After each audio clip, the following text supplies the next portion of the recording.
জানেরা, মায়েরা, বোনেরা, ভগিনা, আল্লাহ নবী সাল্লাল্লাহু আলাইহি ওয়াসাল্লাম হুজুরের কাছে দাঁড়িয়ে গেলেন। আসসালামু আলাইকুম ইয়া রাসূলুল্লাহ, হাবিবাল্লাহ। আল্লাহ নবী সালামে জবাব করে দেন, ইয়া রাসূলুল্লাহ, হাবিবাল্লাহ। আল্লাহ পাকের নবী, হুজুর বিয়াদি মাফ করুন, আপনি আমার জন্য দোয়া করেন, আমি যেন শহীদ হয়ে যাই, আমি যেন শহীদ হয়ে যাই। আল্লাহ নবী জানিয়ে দেন, আল্লাহ নবী শুনিয়ে দেন, ও বাবা খালিদ বিন ওয়ালিদ, তুমি শহীদ হবে না বাবা, তোমার নসিবে শহীদ নাই বাবা। ইয়া রাসূলুল্লাহ, হাবিবাল্লাহ, হুজুর বিয়াদি মাফ করুন, গুস্তাখিটা ক্ষমা করুন। অমুক সাহাবীকে জানিয়ে দেন, বাবা তুমি শহীদ হবে। অমুক সাহাবীকে শুনিয়ে দেন, বাবা তুমি শহীদ হবে। হুজুর আমি কেন শহীদ হব না? আল্লাহ নবী জানিয়ে দেন, ও বাবা খালিদ বিন ওয়ালিদ, তুমি হলে আল্লাহ পাকের তলোয়ার, তুমি হলে সাইফুল্লাহ। আল্লাহ রাব্বুল আলামিন তোমাকে আল্লাহ তলোয়ার করে দে, দুনিয়া কারোর কাছে হারবে না, দুনিয়া কারোর কাছে নত হবে না। তুমি হলে আল্লাহ পাকের তলোয়ার। জনে বলুন সুবহান, আর একটু জনে বলুন সুবহান। তুমি আল্লাহর তলোয়ার, তুমি আবার কোথায় হারবে? ওনার লাকাব ছিল সাইফুল্লাহ, সাইফুল মানে তলোয়ার। আল্লাহ ওনাকে আল্লাহর তলোয়ার করেছেন। 150 বেশি যুদ্ধে জীবনে সেনাপতির নেতৃত্ব দিয়েছেন, একটাও যুদ্ধে হারেন নাই, প্রত্যেকটা যুদ্ধে আল্লাহ ওনাকে জয়ী করেছেন। বললেন না সুবহানাল্লাহ। হযরতে খালিদ বিন ওয়ালিদ, ওমর ফারুক রাদিয়াল্লাহু তাআলার জামানায় উনি ওনাকে সেনাপতি থেকে একটু সরিয়েছিলেন, তার কিছু কারণ ছিল। কে? হযরত ওমর রাদিয়াল্লাহু তাআলা, যিনি ওই ইরাকে পাঠিয়েছিলেন, ইরাক নাজাফ, এই নাজাফ শহর থেকে একটু দূরে জানার মাজার, হযরত হুযায়ফা বিন ইয়ামান রাদিয়াল্লাহু তাআলা আনহু, হযরতে হুযায়ফা ইয়ামানি রাদিয়াল্লাহু তাআলা, ওনার মাজারটা হলো ইরাক থেকে একটু দূরে। আল্লাহ রাসূলের সাহাবী ছিলেন হুযায়ফা বিন ইয়ামান, যাকে বলা হয় আহিব্বুস সিররি রাসূলিল্লাহ সাল্লাল্লাহু আলাইহি ওয়াসাল্লাম, আল্লাহর নবীর গোপন সংবাদের বাহক বলা হয় ওনাকে। নবী পাকের গোপন সংবাদের বাহক বলা হয়। কারা কারা যে মুনাফিক ছিল সবার নাম রাসূলুল্লাহ ওনাকে বলে গেছিলেন। হুযায়ফা, এই ব্যক্তি হলো মুনাফিক, এই নামগুলো তুমি কাউকে বলবে না। হুযায়ফা বিন ইয়ামান রাদিয়াল্লাহু তাআলা, ওনার নাম ছিল হুযায়ফা, ওনার আব্বার নামটা ছিল অন্য, ইয়ামান দেশ থেকে এসেছিলেন বলে ইয়ামানি বলা হতো। হুযায়ফা বিন ইয়ামান রাদিয়াল্লাহু তাআলা কিতাব এসেছে, আল্লাহ নবী ওনাকে এই মুনাফিকের লিস্ট বলে দিয়েছিলেন। আল্লাহ নবী সাল্লাল্লাহু আলাইহি ওয়াসাল্লাম ওয়াফাত শরীফের পরে কবে ইন্তেকাল হলে যতক্ষণ পর্যন্ত উনি জানাজায় না যেতেন, অন্য সাহাবারা যেত না। সাহাবাদের মনেই হয়ে গেছিল উনি জানাজায় যান না বলে লোকটা হয়তো মুনাফিক। নবী পাক মুনাফিকের নাম খালি ইনাকেই বলেছেন। হুযায়ফা বিন ইয়ামান জানাজায় যাচ্ছে না মানে লোকটা হয়তো মুনাফিক। কেন? উনি জানেন কে মুনাফিক আর কে মুনাফিক নয়। হযরত ওমর রাদিয়াল্লাহু তাআলা কোন এক রাত্রিরে ওনার বাড়ির দুয়ারে গিয়ে আওয়াজ দিয়ে ডাকলেন। হুযায়ফা বিন ইয়ামান বার হলেন, ওমর ফারুকের চোখে পানি, কাঁদছেন আর বলছেন, আই হুযায়ফা বিন ইয়ামান, হুজুর আপনি এখানে খলিফাতুল মুসলিমিন? বলে হ্যাঁ। কি মনে করে এলেন? হুজুর আমি এসেছি বড় চিন্তিত। কি? নবী পাক যে তোমাকে মুনাফিকের লিস্ট বলে গেছেন, আমার চিন্তা হয় এই লিস্টের মধ্যে কি আমারও নাম এসেছে? আমি ওমর তোমার কাছে জানতে এসেছি ওই লিস্টে কি আমার নামটাও আছে? হযরত হুযায়ফা বিন ইয়ামান, ওনার মাজারটা হলো ইরাকে, নাজাফ থেকে সামান্য একটু দূরে যেতে হয়। নাজাফ, যেখানে মাওলানা আলী মুর্তদা রাদিয়াল্লাহু তাআলা হুজুর শুয়ে আছেন। হযরতে আলী রাদিয়াল্লাহু তাআলা উনি যেখানে শুয়ে আছেন, আমার হুজুরের জামাই, ওনাকে শহীদ করা হয়েছিল মসজিদে ইমামতির জায়গায়। উনি ইমামতির জায়গায় দাঁড়ালেন, ফজরের নামাজ 21 রমাদান 40 হিজরি, এই ইমামতি জায়গায় দাঁড়ানো অবস্থায় পিছন থেকে তলোয়ার মারা হয়েছিল। আব্দুর রহমান বিন মুনজিম, এই নালায়েক মুনাফিক জাহান্নামীটা। হযরত আলী মুর্তদা রাদিয়াল্লাহু তাআলা উনি 24 রমাদান শহীদ হয়ে গেছেন। ওনাকে রাতের অন্ধকারে ইরাকের নাজাফের জঙ্গলে দাফন করা হয়েছিল। সাহাবাদের এই দল ওই টাইগ্রিস নদীর কিনারায় চলে গেছে। সব সাহাবাদের মধ্যে ইতস্তত হচ্ছে, পার হয়ে যাব কি করে, সব তো পানি, নৌকা নাই, বোট নাই, স্টিমার নাই। হযরত খালিদ বিন ওয়ালিদ আর হযরত সাদ ইবনে আবি ওয়াক্কাস রাদিয়াল্লাহু তাআলা এই দুজন সাহাবা দাঁড়িয়ে কঠিন একটা ভাষণ দিয়েছিলেন। এই নবী পাকের সাহাবারা, ভয় খাবার কিচ্ছু নয়, যা হবে সামনে, পিছনে যাবার গল্প নয়, যা হবে সামনে, পিছনে কোনো গল্প নয়। আমরা দুনিয়ার জন্য বার হয় না, আল্লাহর দ্বীনের জন্য বার হয়েছে। ভয় খেও না, বিসমিল্লাহি তাওয়াক্কালতু আলাল্লাহ, যে যার ঘোড়া নিয়ে এই পানির উপর নেমে পড়ো। আল বিদায়া ওয়ান নিহায়া কিতাব আল্লামা হাফিজ ইবনে কাসির রাহমাতুল্লাহ লিখছেন, সাহাবারা যে যার ঘোড়া নিয়ে পানির উপর নেমে পড়েছে। সাহাবারা বলছে, ওয়াল্লাহি, আল্লাহর কসম করে বলছি, সেদিন টাইগ্রিস নদীর পানিতে আমাদের নিজেদের পা ভিজা দূরের কথা, ঘোড়ার পা ভিজা দূরের কথা, ঘোড়ার পায়ের নিচে খরম খুর, ওটাও পানি লেগে ভেজে নাই, শুকনোই ছিল। জোরে বলো, আর একটু জোরে বলা গেল না? সাহাবারা বলতেন, সেদিন টাইগ্রিস নদীর পানি আল্লাহ আমাদের জন্য জমিন করে দিয়েছিলেন। জোরে বলো, কারো উপর তাওয়াক্কুল, আল্লাহর উপর। এই জায়গাটা আমরা হারিয়ে ফেলেছি, এই জায়গাটা আমাদের কাছ থেকে সরে গেছে। কিছু হলেই ভয় লেগে যাচ্ছে। কিসের ভয়? ইমানদারের কোনো ভয় আছে? আপনি মরবেন, আমি মরবো, এর থেকে বড় কিছু আছে? তার তো ভয় খাবার কোনো গল্প নাই। ইমান কঠোর তৈরি করে, যে ইমান সাহাবারা তৈরি করেছে।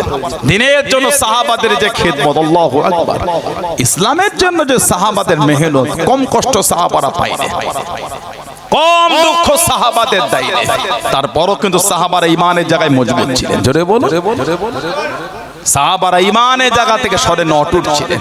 আল্লাহ নবী সাল্লাল্লাহু আলাইহি সাল্লামের সাহাবাদের জীবনী বললে অবাক হয়ে যাবে। আমার হুজুর একটা সাহাবী ছিলেন, হযরতে আব্দুল্লাহ ইবনে হুযাফা আস-সাহমি রাদিয়াল্লাহু তাআলা। আব্দুল্লাহ ইবনে হুযাফা আস-সাহমি রাদিয়াল্লাহু তাআলা হুজুরের মুহাব্বতে সাহাবী ছিলেন। কিতাবে এসেছে, হযরত ওমর ফারুক জানাশানে বলেছেন, মুসলমানদের জন্য উচিত জানার কপালে একটা চুমু খাওয়া। এই সূচনাটা আমি ওমর আমিই করে দিলাম। জোরে বলুন না সুবহানাল্লাহ। আল্লাহ নবী সাল্লাল্লাহু আলাইহি ওয়াসাল্লাম চিঠি যিনি বহন করেছিলেন, হুজুরের চিঠি যিনি বহন করে অন্যদের কাছে দ্বীনের দাওয়াত পৌঁছেছিলেন, হযরত আব্দুল্লাহ ইবনে হুযাফা আস-সাহমি রাদিয়াল্লাহু তাআলা আল্লাহ রাসূলের মুহাব্বতে সাহাবী ছিলেন।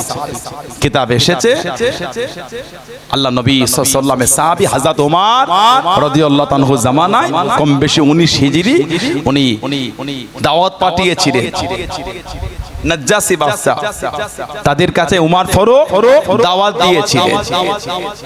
হযরত ওমর ফারুক চিঠি পাঠিয়েছিলেন ইসলামের জন্য।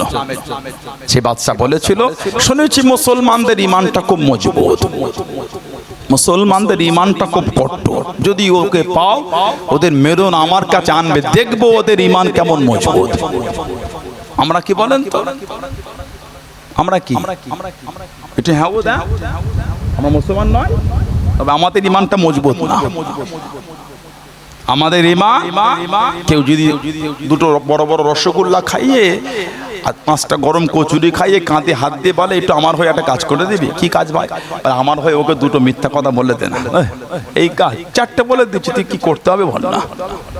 নাউজুবিল্লাহ বলে, মিথ্যা কথা বলার আমাদের কাছে এখন কোনো ব্যাপার না। কিন্তু আল্লাহ পাক কোরআন শরীফ বলেছেন, লানাতুল্লাহি আলাল কাযিবিন, মিথ্যুকদের উপর আল্লাহর লানাত। বলুন নাউজুবিল্লাহ, জোরে বলুন আস্তাগফিরুল্লাহ। হাদিস শরীফে এসেছে, মানুষ যখন মিথ্যা বলে তার জবান থেকে একটা দুর্গন্ধ বার হয়। এই দুর্গন্ধটা তো কঠিন, রহমতের ফেরেশতা এই দুর্গন্ধে অনেক দূরে চলে যায়। আবার মিথ্যা বলে, রহমতের ফেরেশতা আরো দূরে যায়, আবার মিথ্যা বলে আরো দূরে যায়। এই করে করে রহমতের ফেরেশতা আল্লাহর বান্দা বান্দীদের থেকে অনেক দূরে চলে যায়। হযরতে আব্দুল্লাহ ইবনে হুযাফা আস-সাহমি রাদিয়াল্লাহু তাআলা ওনাকে বাদশার কাছে নিয়ে যাওয়া হলো। ওনাকে বলা, এই হযরত আব্দুল্লাহ ইবনে হুযাফা আস-সাহমি রাদিয়াল্লাহু তাআলা, শুনেছি তুমি খুব বিচক্ষণ ব্যক্তি, তোমাকে ছেড়ে দেবো, গার্ড দিয়ে তোমাকে তোমার বাড়িতে পৌঁছে দেবো। শর্ত হলো একটা, তোমাকে ইসলাম ছেড়ে দিয়ে খ্রিস্টান হতে হবে। উনি জবাব দিচ্ছেন, শহীদ হয়ে যাব, অন্তর থেকে ইমানের কালেমা মুজবে না। জোরে বলুন না সুবহানাল্লাহ। অনেকক্ষণ বাদশা তাকিয়ে বলে, আব্দুল্লাহ ইবনে হুযাফা আস-সাহমি রাদিয়াল্লাহু তাআলা আমি বাদশা, এই রাজত্ব তোমাকে অংশীদার করে দেয়, মানে তুমিও বাদশা, আর আমার যে মাল আছে ওর অর্ধেকটা তোমাকে দিয়ে দিলাম, তুমি ইসলাম ছেড়ে খ্রিস্টান হয়ে যাও। সাহাবী বলছে, এই বাদশা, তুমি যদি আমার নামে গোটা আরব সাম্রাজ্য লিখে দাও, তোমার এই কাইসার কিসরা সব লিখে দাও, তারপর এক লম্হার জন্য, একটা মুহূর্তের জন্য আমার অন্তর থেকে মানে কলেমা মুছতে পারবে না। জোরে বলো, আর কি জোরে বলা গেল না? হুজুরের হাতে দিয়ে শিকল বাঁধা হয়ে গেল। ও যুবকেরা, ও আমার মুরব্বী বাপজানেরা, মায়েরা, বোনেরা, মহিলারা, মানাটা কাকে বলে, মুহাব্বত কাকে বলে?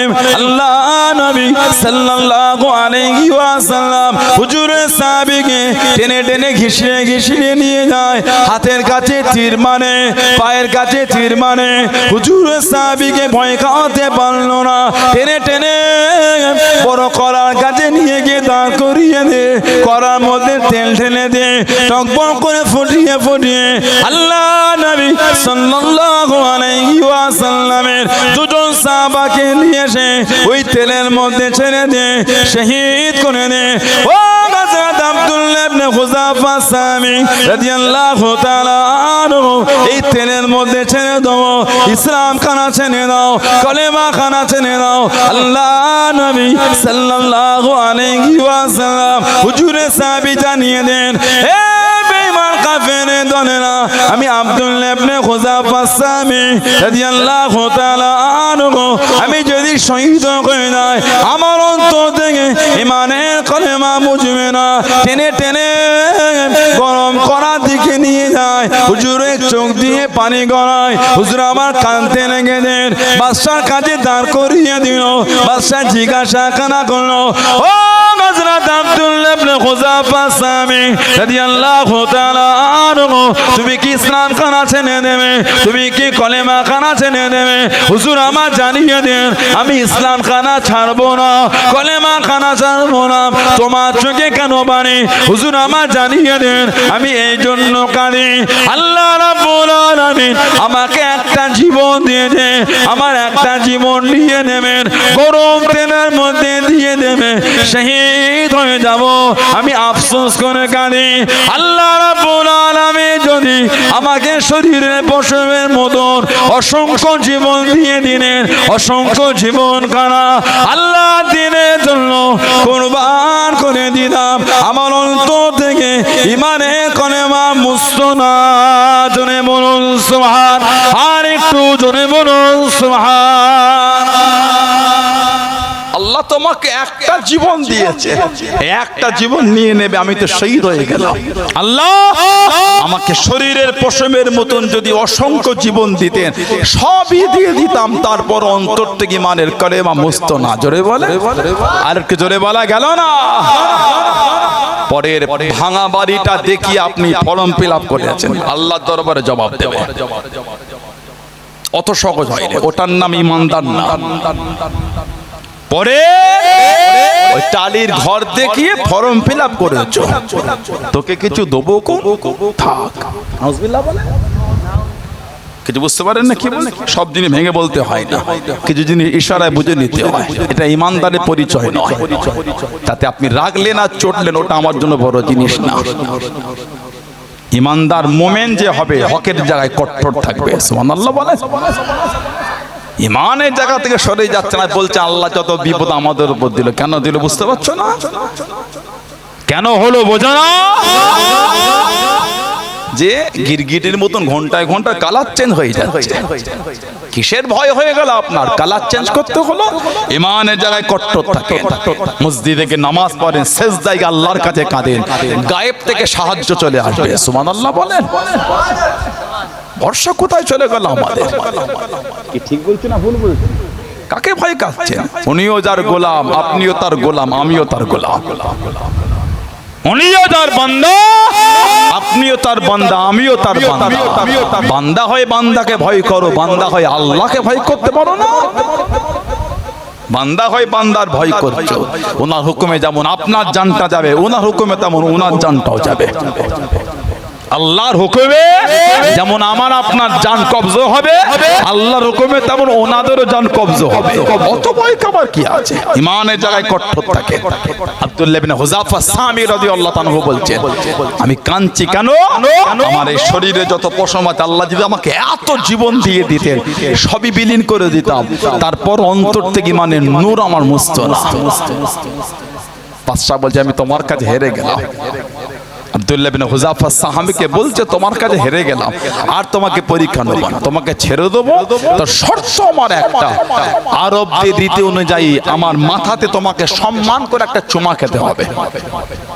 সাহাবী বলছে, চুমা খেতে পারি, আমারও শর্ত একটা। সুবহানাল্লাহ বলেন। তোমার শর্ত যেমন একটা, আমারও শর্ত একটা। কি শর্ত? ছাড়লে আমাকে একা ছাড়লে হবে না, যতজন বন্দী আছে সবাইকে ছাড়তে হবে। বাদশা বলছে, ওটাই মেনে নিলাম। উনি সম্মান করে মাথায় চুমা দিয়ে সব বন্দীদের নিয়ে ওমর ফারুকের খেলাফত কম বেশি 19 হিজরি ওমর রাদিয়াল্লাহু তাআলা আনহুর কাছে গিয়ে বললেন, এই ব্যাপার। ওমর ফারুক বললেন, মুসলমানদের জন্য উচিত আব্দুল্লাহ ইবনে হুযাফা সাহমি রাদিয়াল্লাহু তাআলা আনহুর মাথাতে একটা সম্মান করে চুমু খাওয়া। এর সূচনা আমি ওমর আমিই করে দিলাম। জোরে বলুন না সুবহানাল্লাহ। সেই সাহাবাদের দিকে দেখেন, ইমানের জায়গায় মজবুত করা হয়েছে, ইমানের জায়গায় কঠোর হয়ে জীবন কাটিয়েছেন।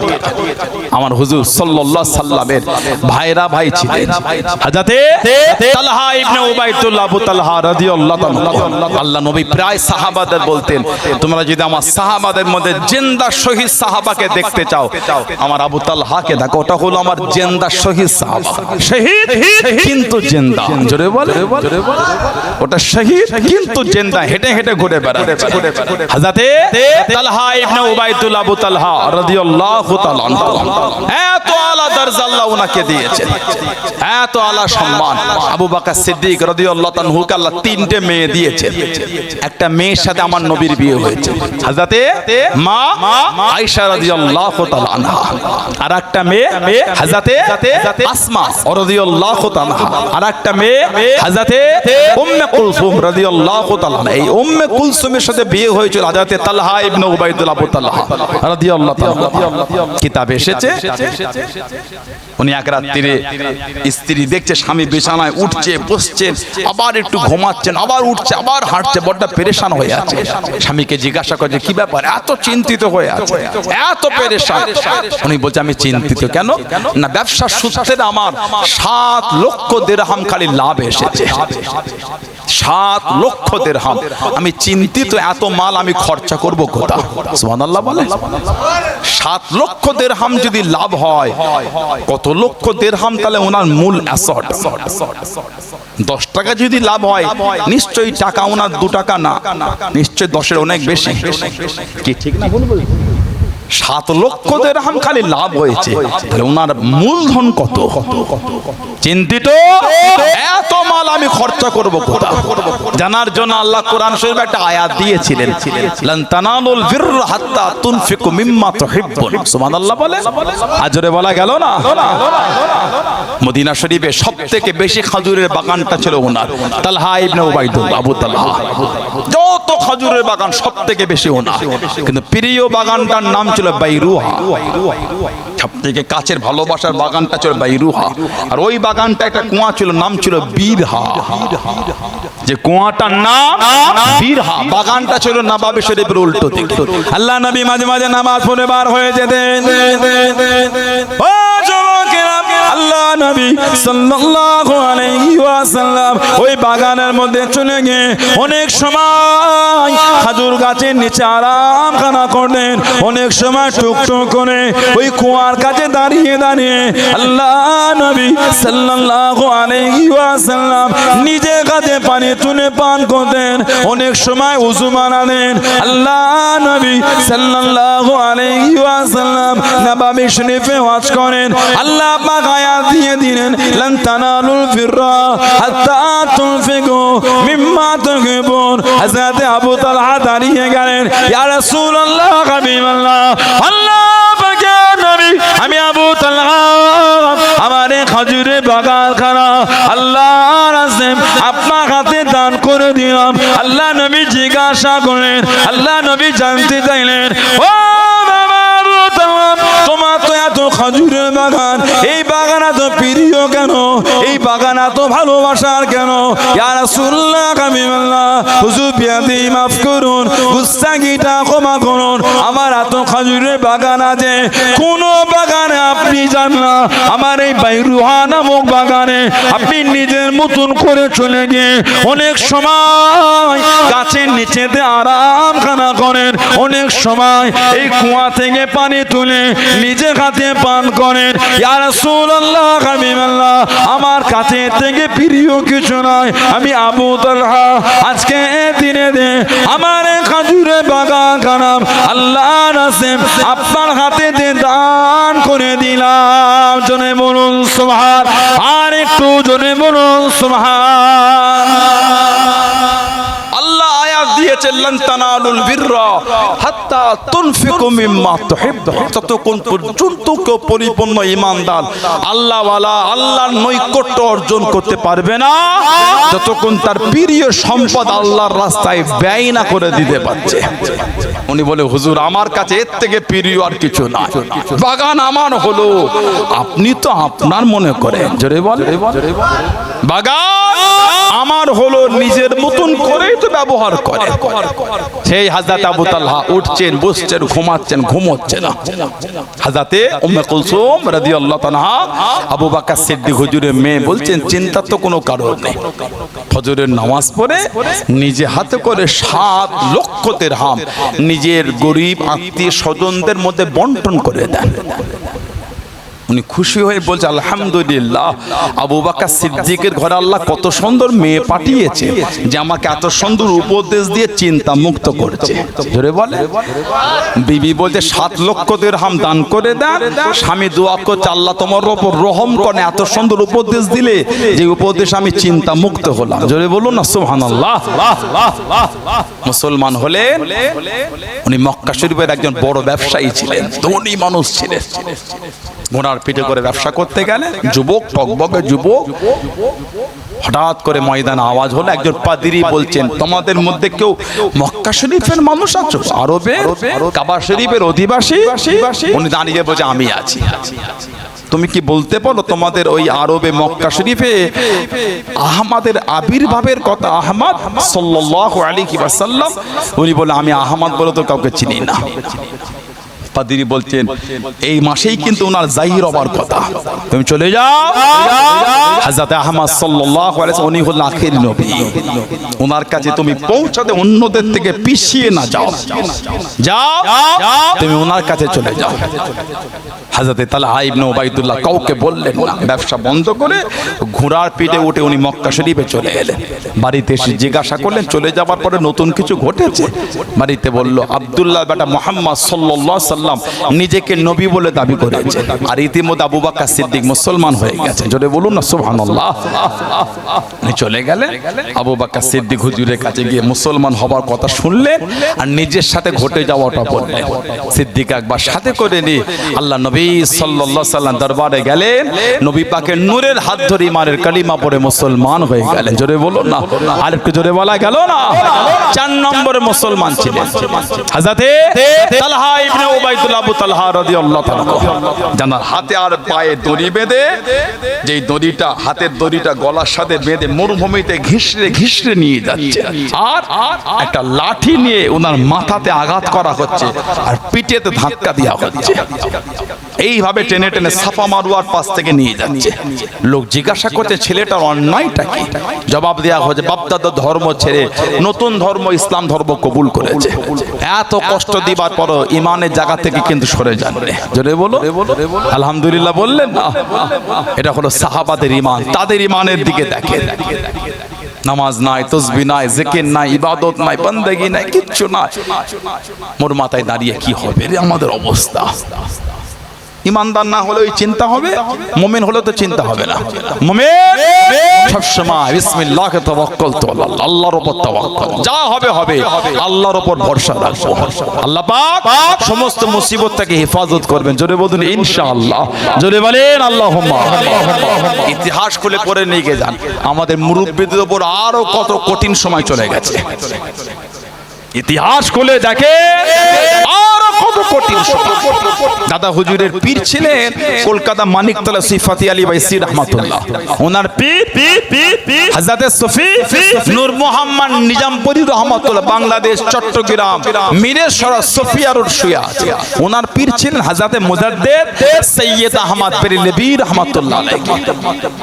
ইংরেজদের পিওর, ইংরেজরা জুমার নামাজ চলে দিচ্ছে, হজে যাওয়া হবে না, বন্ধ করে দিচ্ছে। হযরত মুজাদ্দেদ সৈয়দ আহমদ বেরেলভী রহমাতুল্লাহ আলাইহি ইংরেজদের সাথে হুজুর যুদ্ধ করেছে আল্লাহর দ্বীনের জন্য, শহীদ হয়ে গেলেন বালাকোটের যুদ্ধে। উনি সাথে ছিলেন ফতি আলী ওয়াইসি হুজুরের আব্বাজান হযরত সৈয়দ ওয়ারেস আলী রহমাতুল্লাহ। আল্লাহর দ্বীনের জন্য জীবনটা বিলিয়ে দিয়েছে, কষ্ট তারা করেছেন, ইসলামের ঝান্ডা সহজে আমরা পেয়েছি। কথা ঠিক না ভুল বলছি? এত কিছু পরও যদি ভয় খেয়ে যান তাহলে তো আর আমাদের কিছু করার নাই। আল্লাহ আমাদের ইমানের জায়গা মজবুত করে দেন, বলুন আল্লাহুম্মা আমিন। আল্লাহ আমাদের সমস্ত ফিতনা থেকে হেফাজত করুন, আল্লাহুম্মা আমিন। আল্লাহ আমাদের সমাজে জাতি ধর্ম বর্ণ নির্বিশেষে সব ধর্মের মানুষকে আল্লাহ শান্তিতে কাঁধে কাঁধ মিলিয়ে আল্লাহ বসবাসের তৌফিক দান করে, বলুন আল্লাহুম্মা আমিন। জোরে বলেন আল্লাহুম্মা আমিন। দুরূদ শরীফ আল্লাহুম্মা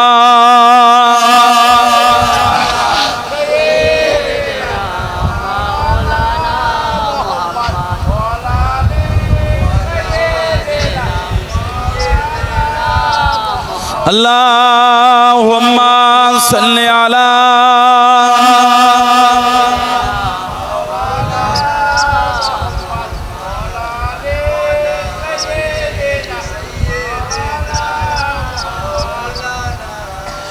নবী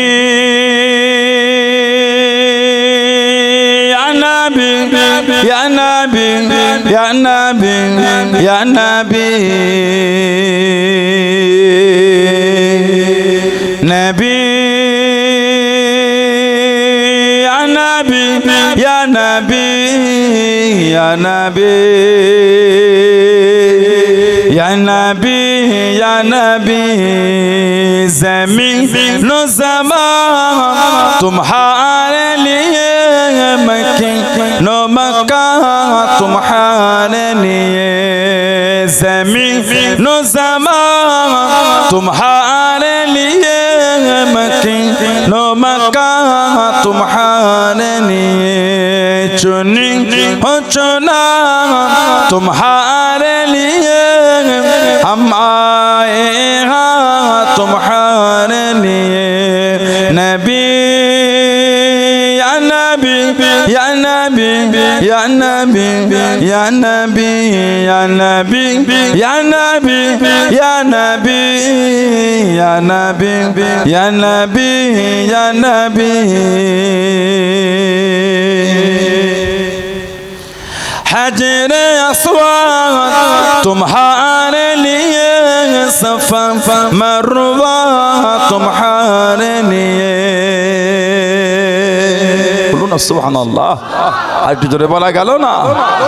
हजरे अस्वाद तुम्हारे लिए, सफा मरवा तुम्हारे लिए, अर्श अज़ीम तुम्हारे लिए, मदीना मक्का तुम्हारे लिए, अर्श अज़ीम तुम्हारे लिए, मदीना मक्का तुम्हारे लिए। नबी या नबी या नबी या नबी या नबी या नबी या नबी या नबी या नबी या नबी या नबी या नबी या नबी या नबी या नबी या नबी या नबी। अल्लाहुम्मा सल्ली अला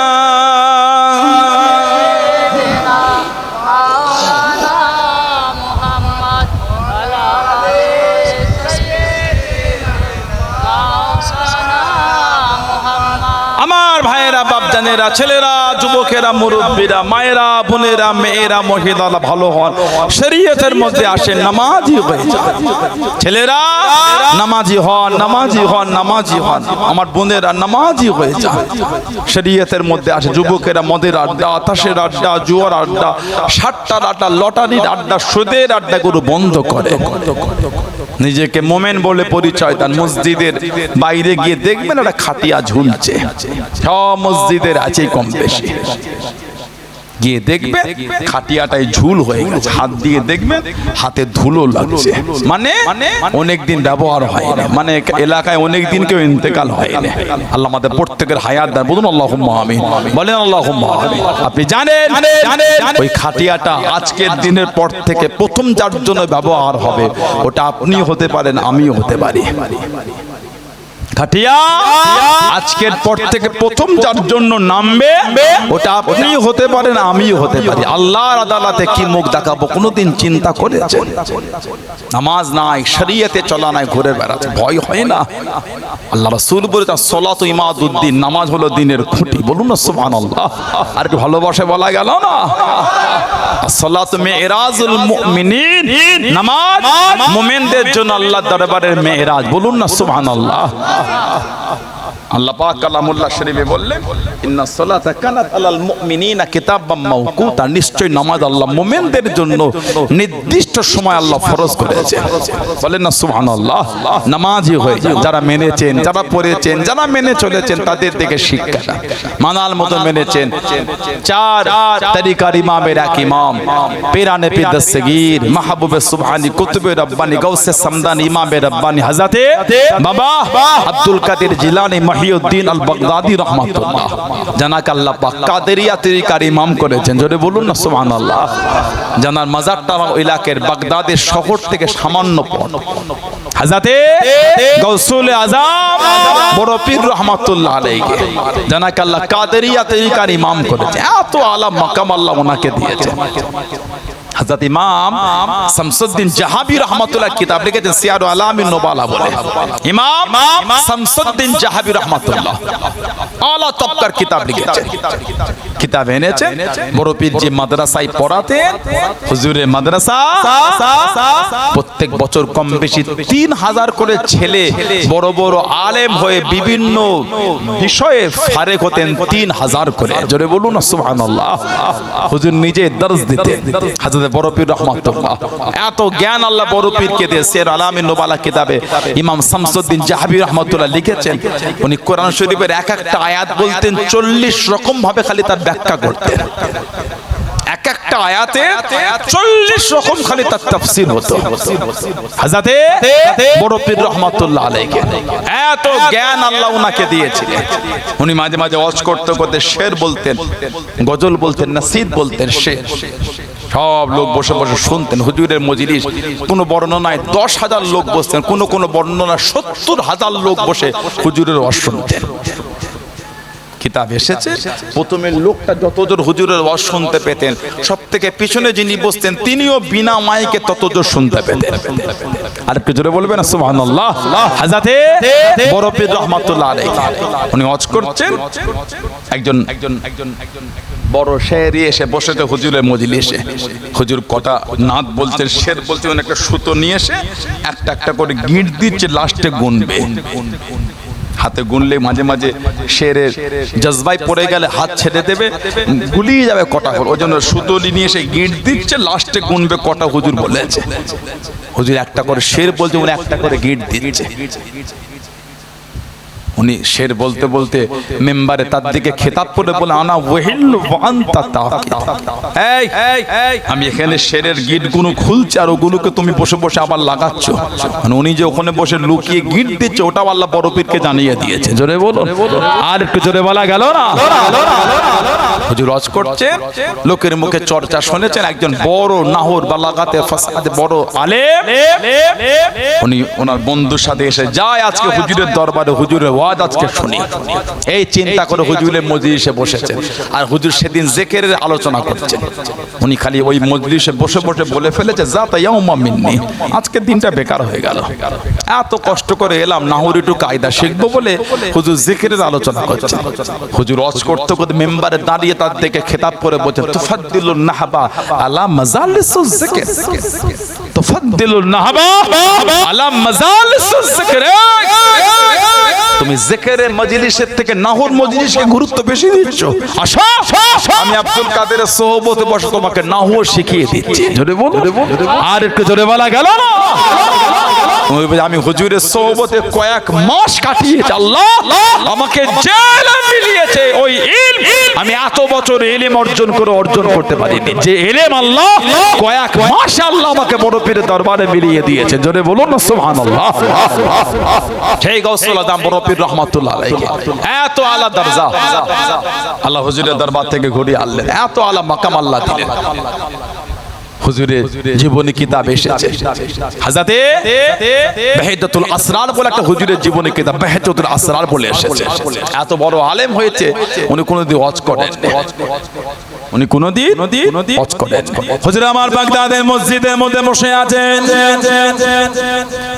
ও যুবকেরা, কয়েকজন যুবক ছেলে বসে আছেন। আল্লাহর ওলি হযরতে বড় পীর রহমাতুল্লাহ আলাইহি চোখ দুটোকে বন্ধ করে নেন। কিছুক্ষণ পরে আল্লাহ পাকের হুকুমে দিন দুনিয়া বাদশাহ হাবিবুল্লাহকে জনাবে মুহাম্মদুর রাসূলুল্লাহ সাল্লাল্লাহু আলাইহি ওয়াসাল্লামের সঙ্গে দিদারটা নসিব হয়ে গেল। আল্লাহ নবী জিজ্ঞাসা করেন, ও মামা আব্দুল কাদের, এত বড় আলেম হয়েছো বাবা, ওয়াজ কেন করো নাই, নসিহত কেন করো নাই? হুজুর বিয়াদি মাফ করুন, এরা আমার কথা কেউ শোনে না, এরা আমার কথায় গুরুত্ব দেয় না। আল্লাহ নবী সাল্লাল্লাহু আলাইহি ওয়াসাল্লাম হুজুর আমার হুকুম করে দেন, ও মামা আব্দুল কাদের মুখটাকে ফাঁকা করো, হুজুর আমার গালটাকে হা করে নেন। আল্লাহ নবী সাল্লাল্লাহু আলাইহি ওয়াসাল্লাম নূরের মুখের ভিতর থেকে শাদমান লালা শরীফ খানা দিয়ে দিলেন। জনে বলুন সুবহান, আর একটু জনে বলুন সুবহান। মুখটাকে বন্ধ করে নিয়ে কিছুক্ষণ পরে চোখটাকে খুলে দেখে গোটা বাগদাদের মসজিদ খানা লোকে ভরে গিয়েছে, আর কেউ কথা বলে না, সবাই হুজুরের দিকে তাকিয়ে আছে, সবাই হুজুরের দিকে ফিরে আছে। আবারও চোখটা বন্ধ করে নেন। আল্লাহ পাকের হুকুমে কিছুক্ষণ পরে দেখতে পেলেন আল্লাহ রাসূলের সাহাবী, আল্লাহ রাসূলের জামাতা হযরতে আলী রাদিয়াল্লাহু তাআলা আনহুর সঙ্গে দিদার হয়ে গেল। ও মামা আব্দুল কাদের, এত বড় আলেম হয়েছো বাবা, ওয়াজ কেন করো না বাবা? হুজুর এরা আমার কথাকে শোনে না, এরা আমার কথায় গুরুত্ব দেয় না। হযরতে আলী রাদিয়াল্লাহু তাআলা আনহু হুজুর আমার হুকুম করে নেন, ও হুজুর আমার গালটাকে হা করে নিয়ে হযরত আলী রাদিয়াল্লাহু তাআলা আনহু সবার লালা শরীফ খানা দিয়ে দেন। হযরত বড় পীর জিজ্ঞাসা কেন করেন, আল্লাহ রাসূলের জামাতা হুজুর বিয়াদি মাফ করুন। আল্লাহ নবী 7 বার দিলেন, আপনি কেন 6 বার দিলেন? একবার কেন কম দিয়ে দিলেন? হযরত আলী জানিয়ে দেন, ও মামা আব্দুল কাদের, আল্লাহ নবী 7 বার দিয়ে দেন, আমি যদি 7 বার দিয়ে দিই আল্লাহ নবীর সঙ্গে সমান হয়ে যাবে, আদবের খেলাফ হবে, বেয়াদবি হয়ে যাবে।